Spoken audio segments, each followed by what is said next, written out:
Welcome to Moments with Marianne. This is your host, Marianne Pestana. And we're here today with special guest, Elisa Donovan, who's here to share with us her new book, Wake Me When You Leave, Love and Encouragement via Dreams from the Other Side. Now, many of you know Elisa Donovan. She's best known as an actress for her roles in Clueless, Beverly Hills 90210, Sabrina the Teenage Witch, and many more. She graduated from Eugene Lang College at the New School University in New York City, where she studied dramatic literature, acting, and writing. Elisa has been a celebrity mom blogger for People.com and is the narrator for bestsellers Lean In and Option B. The film version of Wake Me When You Leave is in development and will be her directorial debut. So let's welcome to the show, Elisa Donovan. Thank you. Happy to be here. What an honor it is to have you here and to talk about this book. What inspired you to write this?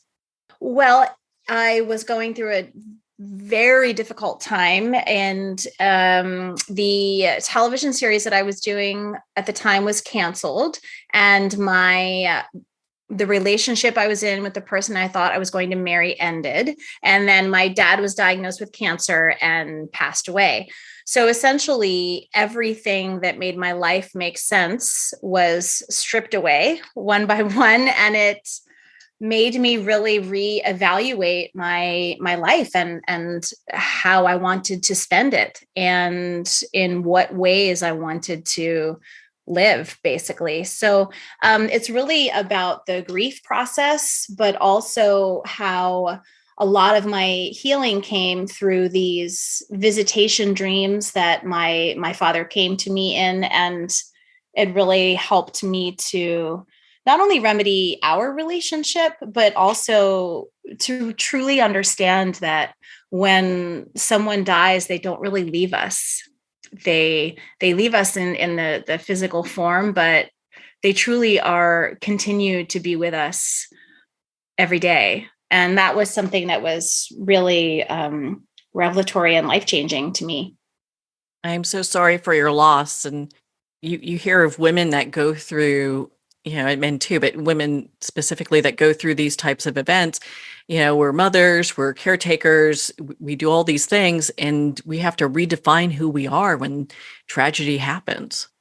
Yes, for sure. And it truly, up until that point, I felt as though for all intents and purposes, I had a really beautiful life. I had all the things that I wanted. I had a flourishing career and a fun and happy relationship, and my family was healthy.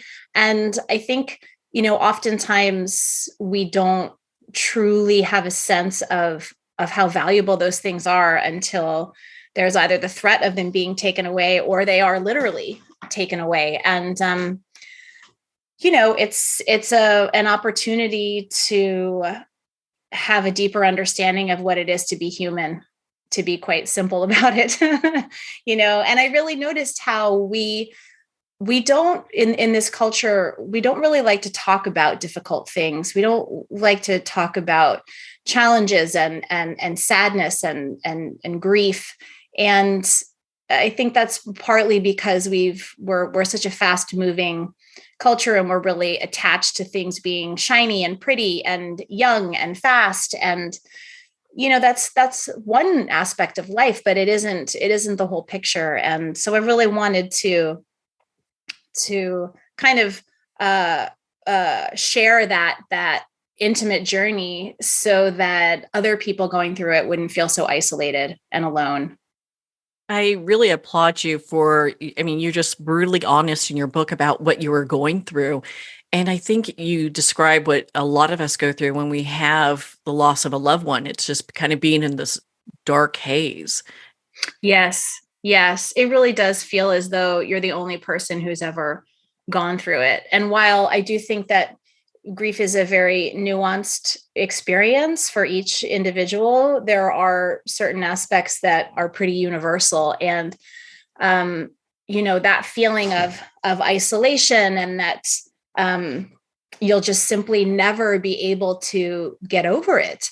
It's a heaviness that I just had never experienced before, and it's scary.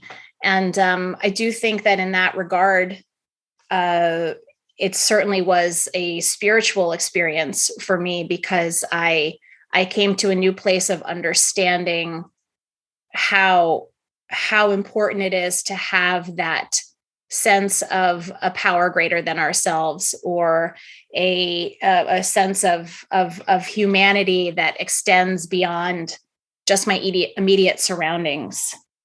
I understand you went through some very difficult times when you lived in New York, and I'd love for you to share on that and just your faith in general as well for our listeners. I was going to an acting school full time. I put off college for 1 year because I wanted to go full time to an acting studio. And, I worked in restaurants and bars and was studying during the day and auditioning and trying to get an agent and doing theater. And, it was a real, intense and difficult time, but it also was really invigorating, because it helped me really understand that this is what I wanted to do. You can't, pursuing acting is not for the faint of heart. It is not a linear path. There are no guarantees that if you do one thing, you will be taken to the next place. Like, it's not a typical career path. And so there's a lot of disappointment and a lot of working really, really hard and diligently, and then not getting a job. And so that kind of perseverance is really what I learned the hard way. But it also showed me that this is my life's path. This is really what I care about and I'm passionate about. So it helped me to have a real to build a resilience and a strength and a focus, I think. That's, I think, so important, having that faith within yourselves and that determination to just keep moving forward. Yes. What do you think were some of the driving forces behind that? Well, I think it's just I'm an artist and have been probably since birth. And it's when I felt very strongly from the time I think probably about 8th grade, where I realized that this was a calling somewhat. And I think a lot of artists feel this way. And it's something that, I can't do anything else, meaning I wouldn't be fulfilled doing anything else. So that kind of commitment and my understanding of how important it is for my soul to be creative and to utilize the specific gifts that I've been given in order to touch people through these gifts. And, over time, I've always been a writer, and acting was the thing that really came first, but I've been writing since I was a child also. And that kind of expression has allowed me to communicate in a much deeper way, and really on a soul level, where it feels very fulfilling and feels really purposeful. And so I feel very grateful for that. It's not, as I said, it's a very non-linear kind of career path, but it's certainly mine, and I wouldn't have it any other way. Well, I'm so glad that you followed the path that you did. We've seen you in so many prominent roles over the years, and I know you continue to inspire as you go along. There's actually a quote in your book that really kind of stuck with me, and you talk about the irony of descending into despair and grief, and how that can be parallel to falling in love. What do you mean by that? Well, the feeling that it's so all encompassing, right? That when you're in that falling in love phase, it just feels like everything is colored by this beautiful experience, no matter where you are, what you're doing, who you're talking to, while you're awake and asleep.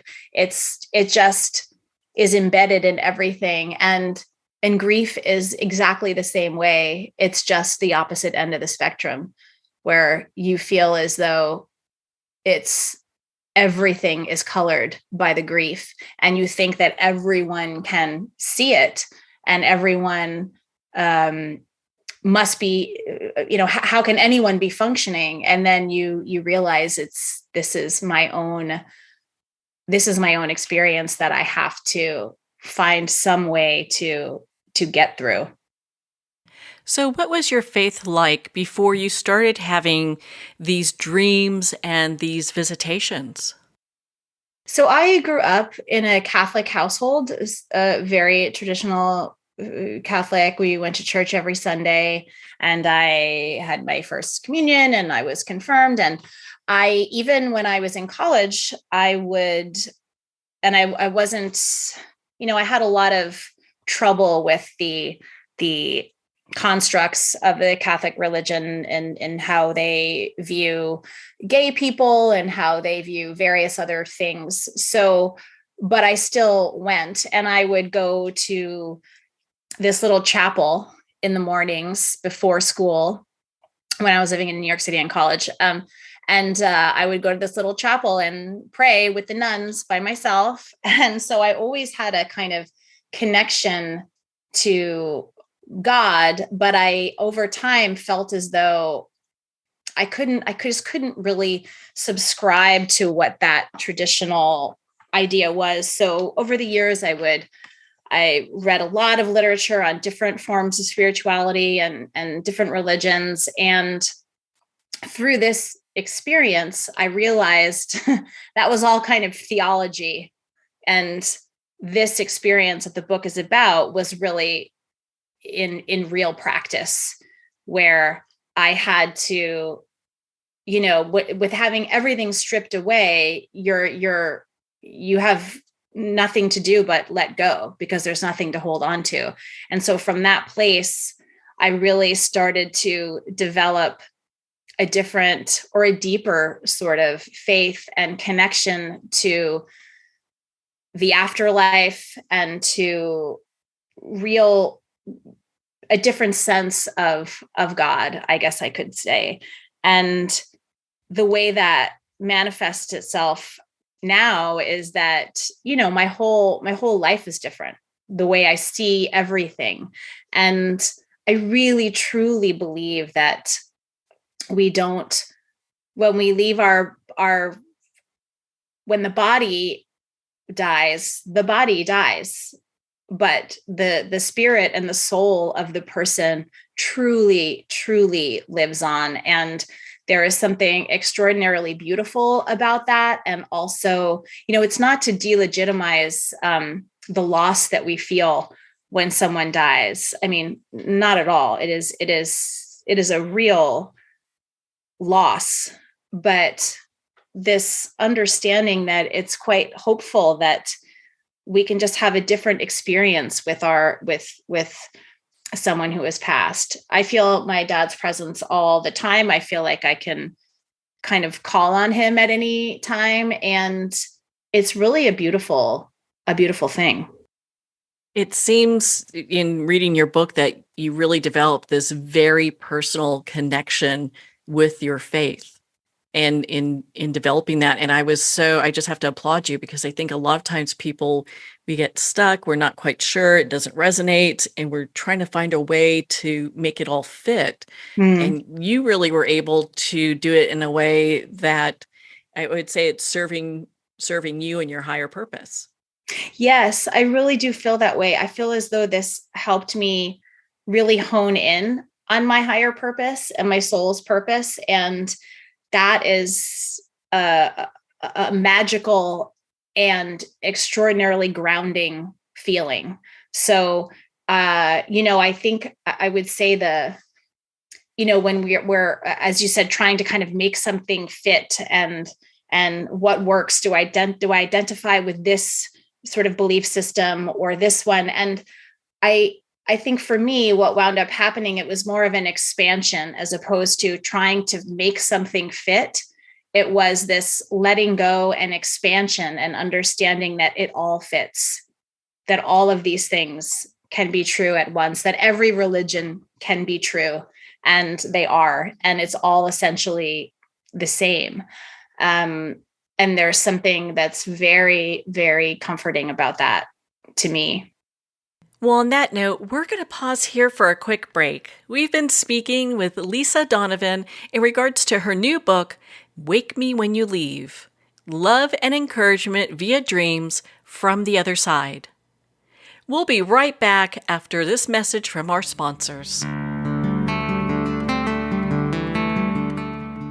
Are you a coffee lover who wants to make a difference? Look no further than Fire Department Coffee, a veteran-owned business that gives back to support first responders in need. Each batch of coffee is freshly roasted right here in the USA by a dedicated team of first responders and coffee experts. So when you enjoy a cup of Fire Department coffee, you're not only drinking high-quality coffee, you're supporting members of your community. Start your day with a coffee that gives back. Visit firedepartmentcoffee.com. That's fire, D-E-P-T, coffee.com. Are you looking to untangle life's riddles? Discover the profound teachings of Dr. Shai Tabali, renowned philosopher, best-selling author, and your guide to self-empowerment. With methods that harmonize psychological and spiritual principles, Dr. Tabali's wisdom offers a pathway to holistic transformation. Take that first step today and join thousands globally and embrace the journey to higher consciousness. Visit shaitabali.com, that's SHAITUBALI.com now. Hello, Dr. Cutler here. Do you experience bloating, heartburn, food craving, bowel irregularity, food sensitivities, weight issues? If you do not digest your food, you may be deficient in macronutrients, which your body needs for optimal health. DrEllenCutler.com teaches that this is an enzyme deficiency. I believe the most important supplement is a full-spectrum digestive enzyme, Dr. Ellen's Way Digestive Enzymes.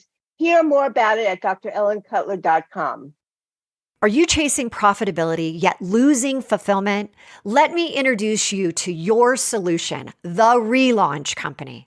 I'm Hillary DeCesar, an entrepreneurial performance coach, fearless leader of the Relaunch Company, here to help put the pedal to the metal and relaunch your business your way. Visit www.therelaunch.com. Take the free quiz to learn 3 steps towards waving goodbye to burnout and hello to success.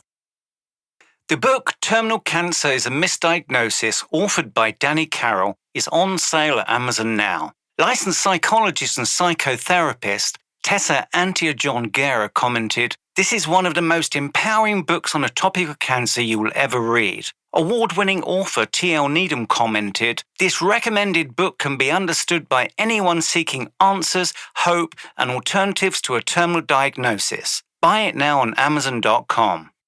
Are you feeling disconnected from your life and your body as a woman? Do you feel numb emotionally and/or sexually and just not sure how to feel really alive again, or maybe for the first time? Are you struggling with body and self-acceptance, especially during menopause?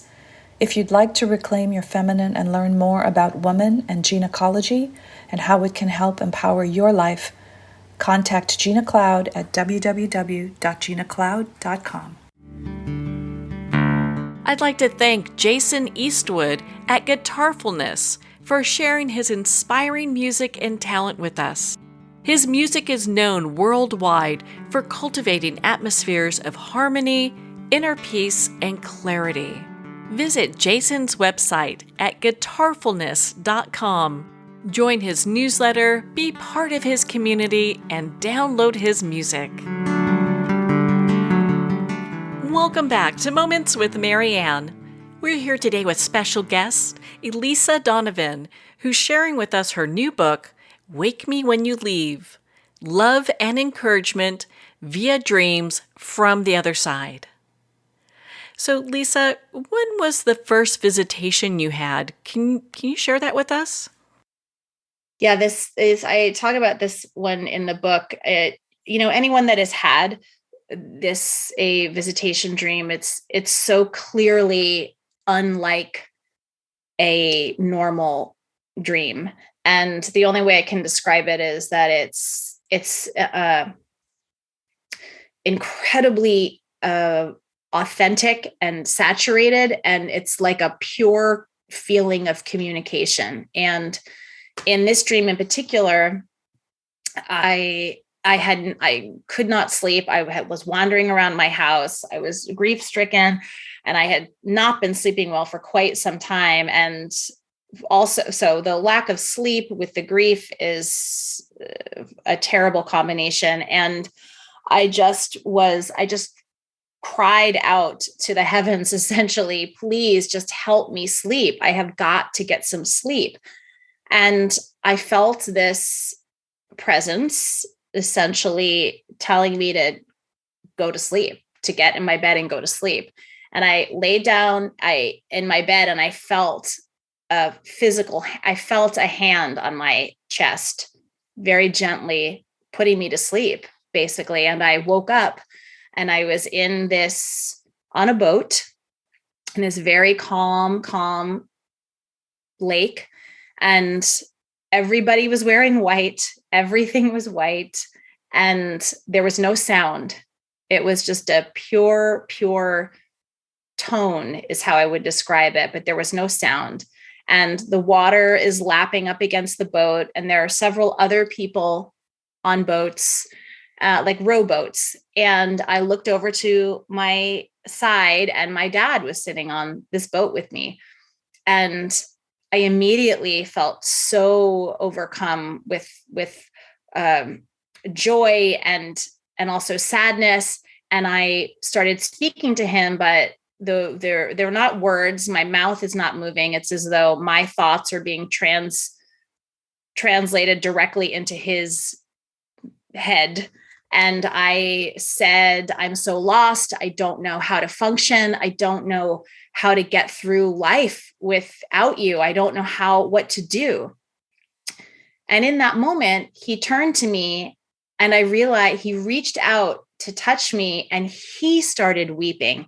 And I came to understand that he was lost, that he was in this place of, he was confused about how to pass over, about how to go to the next place. And he said to me, and again, it's not his voice, his mouth is not moving. These are just his pure thoughts coming to me. And he said, I don't remember feeling so much when I was alive. And that's very true of my dad. He was really incapable of truly talking about any sort of emotions. And, I was always the emotive kid who was very dramatic and very theatrical. And we were so different in that way. And in this place, I understood that we were both lost, and that he had perhaps called me to this place where I thought I was going to get some sort of solution from him. And he kept trying to reach out to me and physically touch me, but he couldn't. And every time he tried, it was like he couldn't go that far. He could not physically reach me. And he would just start weeping and weeping. And then I went to reach out to him, and I immediately woke up. And it's like I was catapulted out of this dream. And I just I screamed and I wept, and it was the most overwhelming experience that I had ever had. And I couldn't metabolize it for quite a while. I would be able to understand that. My goodness, that sounds like it was just so real. Yes. It's like completely being awake, but more lucid than I ever was awake or asleep. It's a very indescribable kind of feeling that at first it did make it really hard for me to function again. But I felt but mainly because it was so beautiful. I really feel as though I don't have words for the feeling, but I would say it was so beautiful and so comforting. I didn't want to leave that place. So being back in the waking physical world, I just wanted to go back to that dream place. And so that took a little bit of time to metabolize and to understand that, the veil between these worlds is so thin, and it really is right there for us. We're just living in a physical experience day to day. So over time, it really started to seep in, and I started to allow myself to feel the loss, and also to perhaps say, well, maybe his spirit is here, and maybe I do feel that. And the dream helped me to realize how much I had really been pushing it away, that I was sort of afraid to really go there, because that would mean that he really was gone, right? If I acknowledged that I could connect to his spirit, that was me really accepting that he has died. And I didn't understand that that's what I was doing until this happened. And I went, oh, that's why I'm just pushing it away, because there's some little piece that is still unwilling to accept that he's gone. And that was a really important part of the healing process for me. Oh, it's so powerful. I think a lot of us go through that. And I know many people probably wish they would have these types of visitations. Mm-hmm. How did those visitations kind of progress for you? So then I had a couple more after that. And the one that is the most poignant, that I also talk about in the book, it was really this sense of, he was saying goodbye in a way that, one, he wasn't able to on Earth. It was a very difficult end to his life, and he was literally unwilling to die, even though he was clearly going to. So there was this sense of real peace, and this sense of him coming to me and acknowledging my entire life.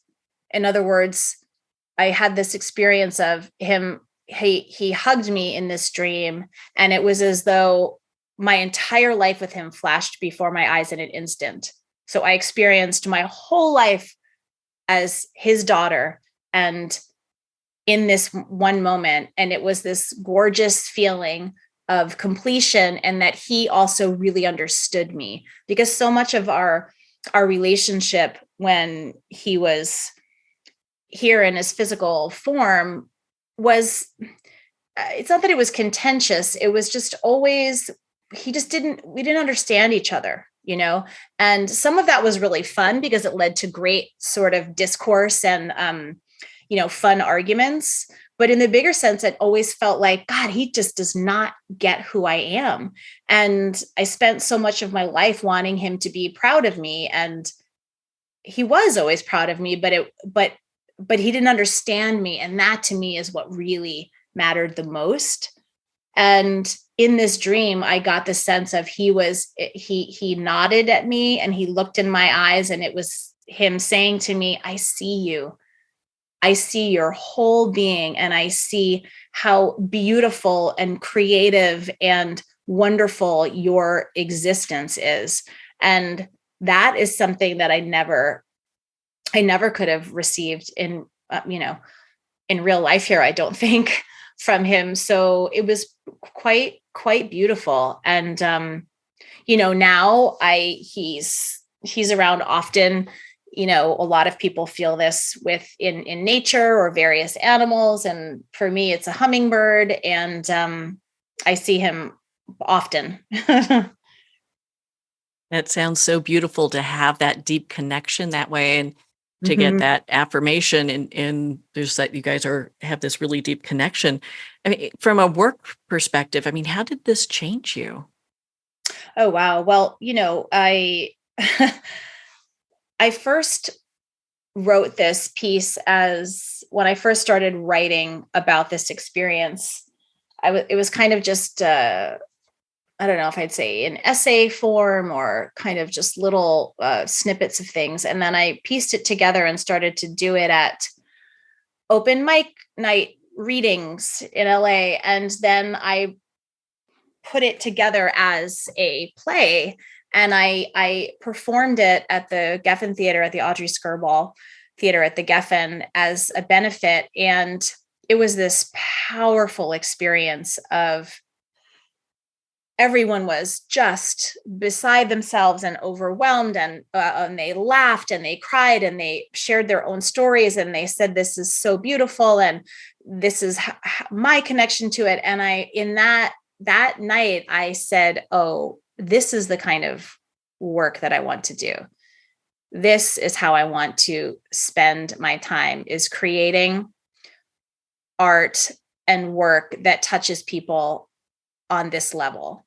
So it's not that I said actively, I don't want to be on a TV show anymore, but it did become something where I went, this is my motivation now, is to do this sort of work. And it felt very, very pure, and very much that this is my life's path now, and that I can utilize all the successes that I've had in my past in order to do this kind of work. So it changed my work life quite dramatically. And it's not that I stopped acting or something. I haven't, but it hasn't really been my full focus. And so I feel really excited about this phase. The book coming out is kind of the big beginning of the next phase of my career. And I'm excited at where this is all headed.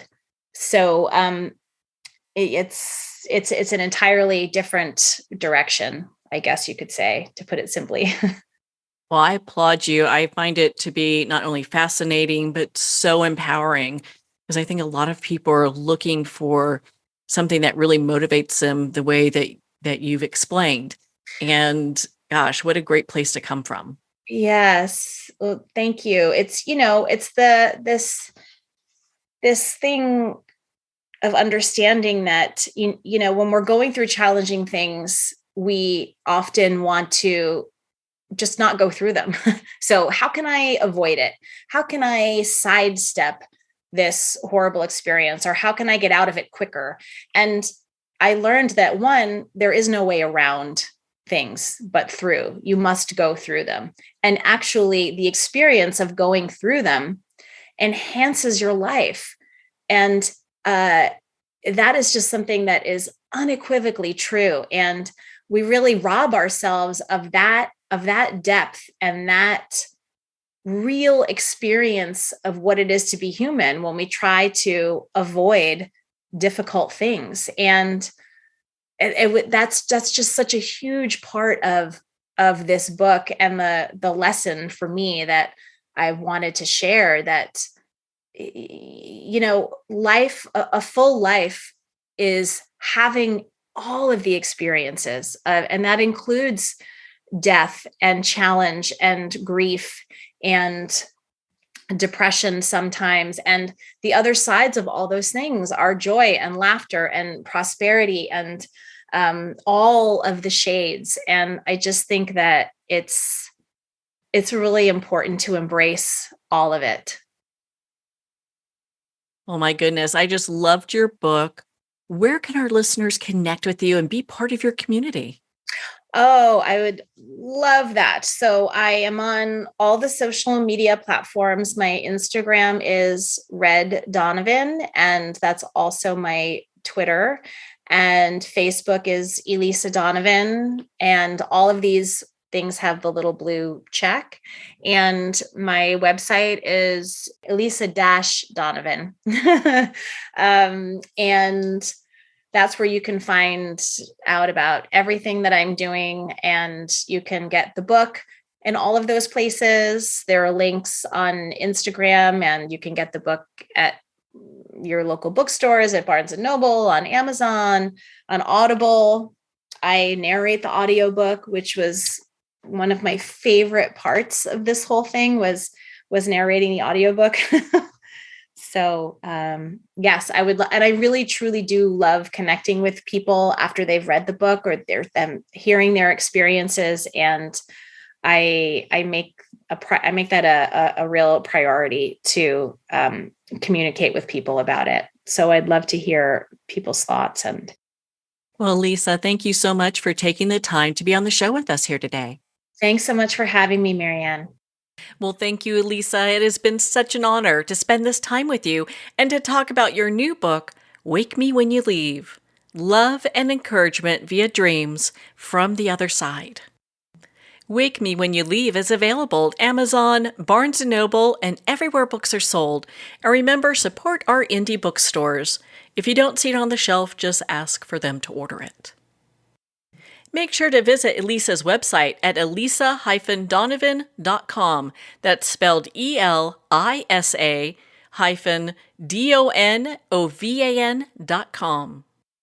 Well, we're at the end of our time today. I'd like to thank everyone for tuning in. You've been listening to Moments with Marianne, where we make every moment count.